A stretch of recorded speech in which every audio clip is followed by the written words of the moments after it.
กระทรวงการเงินร่วมกับธนาคารโลก World Bank จัดกองประชุมทบทวนผลการจัดตั้งปฏิบัติโครงการ Country Portfolio Review CPR ปี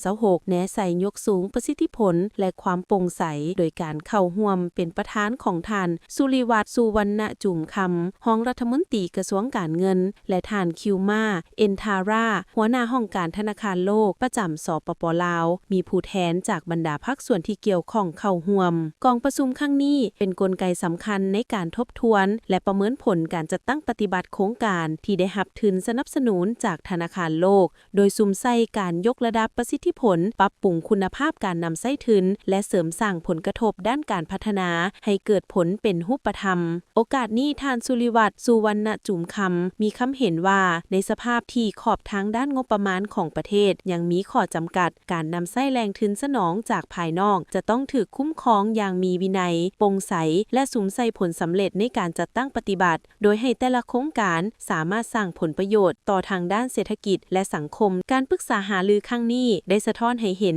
และสิ่งท้าทายโดยเฉพาะในด้านการจัดซื้อจัดจ้างการคุ้มครองด้านการเงินความพร้อมของโครงการและการประสานงานกับภาคส่วนเกี่ยวข้องพร้อมนี้ก็ได้มีการกำหนดที่เน้นให้เกิดผลไวในวาระที่มีความหมายความสำคัญนี้ท่านยังได้เน้นหนักถึงความจำเป็นในการเสริมสร้างความเป็นเจ้าการของหน่วยงานปฏิบัติการรับผิดชอบต่อผลการจัดตั้งปฏิบัติและการสุกยู่ให้การนำใช้งบประมาณและการดำเนินงานของโครงการให้เกิดขึ้นอย่างทันเวลากระทรวงการเงินจะสืบต่อประสานงานอย่างใกล้ชิดกับกระทรวงเกี่ยวข้องและธนาคารโลกเพื่อรับประกันการนำใช้บรรดานิติกรรมและระเบียบการที่เกี่ยวข้องอย่างมีประสิทธิผลท่านรองรัฐมนตรีกระทรวงการเงินได้สรุป3บุริมสิทธิ์ที่สำคัญเพื่อรับประกันผลสำเร็จของโครงการคือ 1. ยกสูงการเป็นเจ้าการและความรับผิดชอบบรรดากระทรวงแขนงการผู้จัดตั้งปฏิบัติโครงการต้องรับผิดชอบเต็มที่ต่อผลได้รับมีกำหนดเวลาแก้ไขที่ชัดเจน 2. เร่งรัดการปฏิบัติงานและการเบิกจ่าย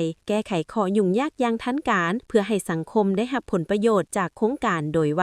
3. เพิ่มทวีการประสานงานและการติดตามกระทรวงการเงินจะสืบต่อเฮ็ดเวียกอย่างใกล้ชิดกับบรรดากระทรวงและธนาคารโลกเพื่อติดตามความคืบหน้าเพื่อรับประกันบรรดาผลของการปรึกษาหารือในครั้งนี้กระทรวงการเงินและธนาคารโลกจะได้สร้างตั้งคณะเฮ็ดเวียกร่วมเพื่อติดตามสุกยู่และแก้ไขปัญหาที่อาจจะเกิดขึ้นใหม่อย่างทันท่วงทีแนะใส่รักษาจังหวะการดำเนินงานโครงการและเพิ่มทวีการร่วมมือให้เกิดผลประโยชน์สูงสุดต่อเศรษฐกิจและสังคมอีกด้วย